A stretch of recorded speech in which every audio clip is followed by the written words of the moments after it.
வணக்கம் பாலமுருகன்.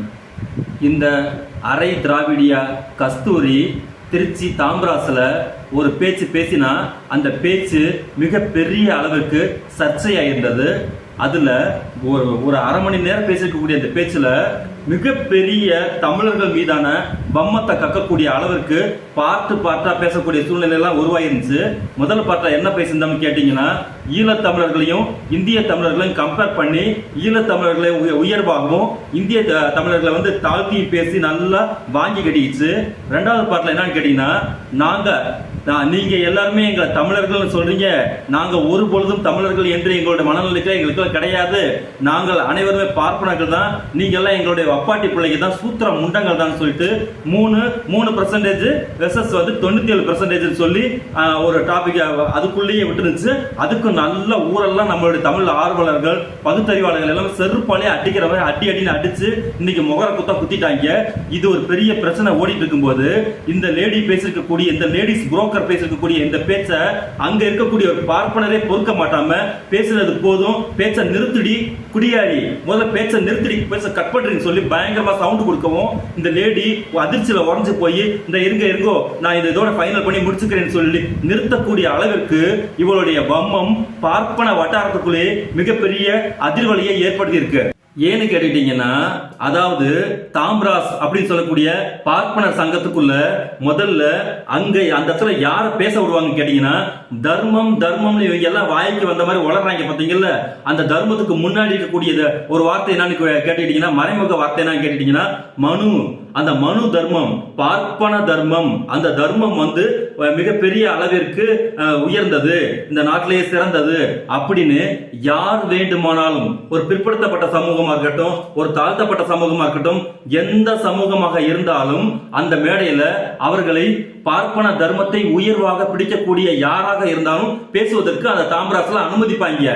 அந்த அடிப்படையில தான் பெண் அப்படிங்கிற இந்து மதத்துல பெண் என்கிற கோட்பாடு எந்த இடத்துல வருதுன்னா, அவஸ்தா அவர்ணம், அதாவது அவங்களுக்கு ஜாதியான அணுகுமுறையே அவங்களுக்கு கிடையாது, ஜாதியற்ற கீழ்மையுடையவர்கள், அதுதான் அவர்ணம். அந்த அவர்ணத்துல தான் கொண்டு போய் பெண்ணை வச்சிருக்காங்க.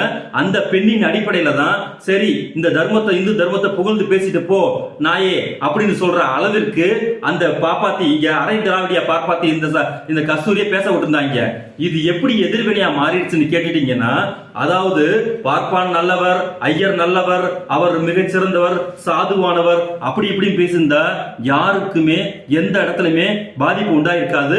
ஒரு பேச்சோட 10 பேச்சு ஒரு 1000 பேர் பேசுறாங்கன்னா அந்த பேச்சோட இந்த பேச்சும் ஒண்ணுன்னு சொல்லி கடந்து போயிருக்கலாம். ஆனா இவ பேசிருக்கக்கூடிய பேச்சு கம்பேர் பண்ணி, அதுவும் ஏற்கனவே அடிபட்டு உருமிக்கிட்டு இருக்கக்கூடிய ஒரு ஆளுகிட்ட வந்துகிட்டு மேலும் அவங்கள பார்த்து நக்கல் பண்ணக்கூடிய ஒரு விஷயத்த இந்த லேடி செய்யவும் தான் எல்லாருமே கொதிச்சு எழுந்துட்டாங்க. பாரதிதாசன் ஒரு பாட்டு சொல்லிப்பாரு, காட்டில் ஒரு புள்ளிமான் துள்ளி விளையாடக்கூடும், கரும் சிறுத்தை கண் விழித்தால் தெரியும் செய்தி அப்படின்னு சொல்லிட்டு, ஏற்கனவே நாங்கள் அனைவரும் பார்ப்பன கும்பல், பார்ப்பன மேலாண்மை, நீங்கள் அனைவரும் சூத்திரர்கள், தாசி மக்கள், அடிமைகளாக பிடிக்கப்பட்டவர்கள், அடிமைக்கும் அடிமைன்னு சொல்லி ஒரு கோட்பாட இந்திய அளவுல ஏன் உலக அளவுல இருக்கக்கூடிய உங்களுடைய ஆரிய கட்டமைப்பை இந்தியாவுக்குள்ள ஒரு சாஸ்திரமாவும் சட்டமாவும் மாத்தி வச்சு அந்த சட்டத்தின் அடிப்படையில தான் நீங்கள் எல்லாமே வாழணும்னு சொல்லி ஒரு சட்டத்தை ஏற்பாடு பண்ணி அதன் அடிப்படையில் இன்னைக்கு வாழ்ந்துகிட்டு இருக்கோம். அதன் அடிப்படையில் அந்த சட்டத்தை எதிர்த்து போராடிட்டு இருக்கக்கூடிய சூழ்நிலையில மேலும் நம்மளை கேலியும் கிண்டலும் பண்ணக்கூடிய இந்த வார்த்தையை சொல்லும் போது எவ்வளவு பெரிய கொதிப்புல நம்ம மக்கள் இருப்பாங்க. இந்த மாதிரி வார்த்தைகளை நம்ம நேரடியா சொல்லும் போது அந்த மக்கள்கிட்ட இருக்கக்கூடிய ஆழ்மன வேகங்களை தூண்டி விடுற மாதிரி இருக்குங்கிற அடிப்படை அறிவே அற்ற இந்த லேடிஸ் புரோக்கர் என்ன பண்ணிருக்கான்னு கேட்டீங்கன்னா, மேலும் கொம்பு செய்ய விட்டா. இது உலக அளவுல இருக்கக்கூடிய பார்ப்பன முகங்கள் அனைத்தையுமே கிழித்து தோரணம் கட்டி தொங்க விட்டுருச்சு. இது எங்க வரைக்கும் போயிருச்சுன்னு கேட்டீங்கன்னா, பார்ப்பான் என்பவன் எவ்வளவு குரூரமானவன், பார்ப்பான் எப்படி தமிழர்களின் குடியை அறுப்பவன், பார்ப்பான் பிணம் தின்னி அரசியல் நடத்துபவன், பார்ப்பான் பிணம் தின்னக்கூடிய கொள்கையை உடையவன், எவை வீட்டுல இளவு விழுந்தாலும் அதை பற்றி கவலையே படாமல் அட்டை பூச்சி மாதிரி தமிழர்களுடைய ரத்தத்தை உறிந்து குடித்து விட்டு ஒரு 4 நாளுக்கு உழைப்பை செலுத்தாமல் அடுத்தவர்களோட உழைப்பிலேயே வாழ்ந்து சுகபோகம் அனுபவிக்கக்கூடியவன், கோயில் கரவறைகளை ஃபுல்லா உட்கார்ந்துக்கிட்டு போயிட்டு நம்ம அவர்களுடைய பணத்தை ஃபுல்லா கொள்ளையடிக்கக்கூடிய கொள்ளைக்காரர்கள் அப்படின்னு சொல்லிட்டு சொல்லிட்டு இன்னும் என்னெல்லாம் இருக்கோ, அதிகாரத்தை எப்படி கைப்பற்றினாங்க, எல்லாத்தையுமே மறைமுகமா நம்ம தமிழர்களுக்கு தெரியாம இருந்த விஷயத்த இந்த லேடி, இந்த புரோக்கர் பேசின பேச்சு மூலமாக அத்தனையும் வெளியே வந்துருச்சு. ஆளுக்கு பார்ப்பனர்கள் பண்ணிருக்கக்கூடிய இந்த ஹிடன் வேலையை ஃபுல்லா எடுத்து வெளியில சொல்லக்கூடிய சூழ்நிலை உண்டாகி எதிர்விளைவை உண்டாக்கும் ஒரே காரணத்தினால பேச்சை நிறுத்தி குடியேறின்னு சொல்லக்கூடிய அளவிற்கு அங்கேயே பயங்கரமான எதிர்ப்பு அவளுக்கு கிளம்பி இருக்கு. இது இல்லாம திராவிடர் இயக்கத்தையும் பகுத்தறிவாளர்களையும் கேலியும் கிண்டலும் பண்ணக்கூடிய எக்ஸ் பதிவுல இந்த லேடி போடக்கூடிய பேச்சு, ஒரு பதிவுகள் அனைத்துமே ஒரு சாதாரணமான ஒரு மனிதர் வந்து ஒரு மனநிலையில் இருக்கக்கூடிய படிக்கவே முடியாது. ஒரு போர்னோ படிக்கக்கூடிய ஒரு பேஜுக்கு போகக்கூடிய மனநிலையில் அங்க இருக்கக்கூடிய கதைகள் இருக்கு பாத்தீங்கல்ல, அதை விட மோசமான பதிவுகளா தான் இந்த புரோக்கர் பதிவிடக்கூடிய ஒரு பதிவு எழுத்துக்கள். அந்த பதிவு எழுத்துக்களை வச்சுக்கிட்டு இந்த லேடி வந்துகிட்டு பகுத்தறிவாளர்கள் பேசக்கூடிய அனைத்து பேச்சுக்களும் மிகவும் தாழ்ந்து போயும் தரம் கெட்ட வார்த்தைகளாகவும் பயன்படுத்திக் கொண்டிருக்கிறார்கள். இங்கே 2 பெண்கள் 1000 ரூபாயை வாங்கி கொண்டு நேராக டாஸ்மார்க்கு சென்று விடுகிறார்கள். இதுதான் தமிழர்களின் யோக்கியதை அப்படி இப்படிங்கிற லெவல்ல பேசும்போது இவ்வளவு தரமட்டமா வச்சு அடிக்கக்கூடிய சூழ்நிலையை நாம் ஏன் செய்யறோம் கேட்டீங்கன்னா, நாம ஒண்ணு சீமான் கும்பல் கிடையாது. மானம், ரோசம், சூடு, சொர்ண அத்தனையும் உதுத்துட்டு போய் பார்ப்பானே கெதி நாக்கூரே கதின்னு அந்த எலும்பு இட்டு போன எலும்பை வாயில வச்சு சப்பிக்கிட்டு கிடக்கக்கூடிய கேடுகட்ட ஒரு ஈன பிறவிகள் நம்ம கிடையாது. நமக்கு மானமும் ரோசமும் அறிவும் இருக்கு, சுயமரியாதை இருக்கு. சுயமரியாதை 100 ஆண்டுகளாக இங்கே நாம் பெற்றிருக்கோம், மற்றவர்களுக்கு கற்றுக் கொடுத்துட்டு இருக்கோம். காரணத்தினால எங்கெங்கெல்லாம் பார்ப்பன விசமியமா விழுமை பார்ப்பன விச வித்துக்களை யார் பரப்புகிறார்களோ அவர்களுக்கு எதிரான கருத்துக்களை நாம் நேரடியாக வந்து சொல்ல வேண்டிய கட்டாயத்தில் இருக்கோம். அதன் அடிப்படையில தான் இந்த லேடி ஆரம்பத்தில் இருந்து பார்ப்பன வம்மத்தோடையே, அதாவது நாம் ஒரு நடிகையா இருந்து எல்லா விஷயம் முடிஞ்சு போச்சு, தான் வயிறு வளர்க்க வேண்டும், பிழைப்புவாத ஒரு காரணத்துக்காக எங்கேயாவது நமக்கு ஏதாவது ஒரு கிடைச்சிடாதான்னு சொல்லி யார் யாரெல்லாம் பணம் கொடுக்கிறார்களோ நன்றாக கவனித்துக் கொள்ளுங்கள்.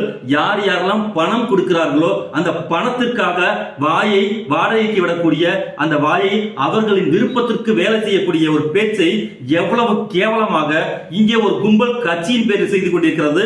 அந்த கட்சிக்கு பேர் தான் நாம் தமிழர் கட்சி. அந்த கட்சிக்குள் இருந்து இந்த லேடி வெளியில வந்து உட்கார்ந்துக்கிட்டு எங்க கூப்பிட்டாலும் நான் வருவேன், எந்த இடத்தில் என்ன வேணாலும் பேச சொன்னாலும் நான் பேசுவேன். ஒரு கேவலமான ஒரு மேனரிசத்தை வச்சிருக்கக்கூடிய இந்த லேடி தான் பிழைக்கணுங்கிற ஒரு காரணத்துக்காக தான் கையில் எடுக்கக்கூடிய ஒரே ஒரு ஆயுதம் இங்க இருக்கக்கூடிய பெரியாரிசம், பகுத்தறிவு, விடுதலை, இந்த மாதிரி ஒரு கோட்பாடை கையில் எடுத்தோம்னா நமக்கு எளிமையாக விளம்பரம் கிடைக்கும்ங்கிற ஒரு காரணத்தினால அந்த அரை திராவிடிய பார்ப்பனிய கருத்திகளையும் கையில வச்சுக்கிட்டு நேரா எதிர்க்கக்கூடிய வேலையை இங்க செஞ்சுக்கிட்டு இருக்கு. அதுல இவ மிகப்பெரிய ஒரு சினிமாக்காரியா, மிகப்பெரிய இவங்களுக்கு வந்து 50 வயது வருஷம் ஆயிருச்சான். அதனால வந்துட்டு நான் ஒரு பாப்பாத்தி, ஆனா இந்த பாலச்சந்தர் இருக்கா பாருங்க, பாலச்சந்தர் இவெல்லாம் நம்ம ஜாதிக்காரவ தான்.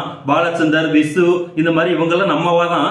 ஆனா வந்து என்னைய யூஸ் பண்ணிக்கவே இல்லை.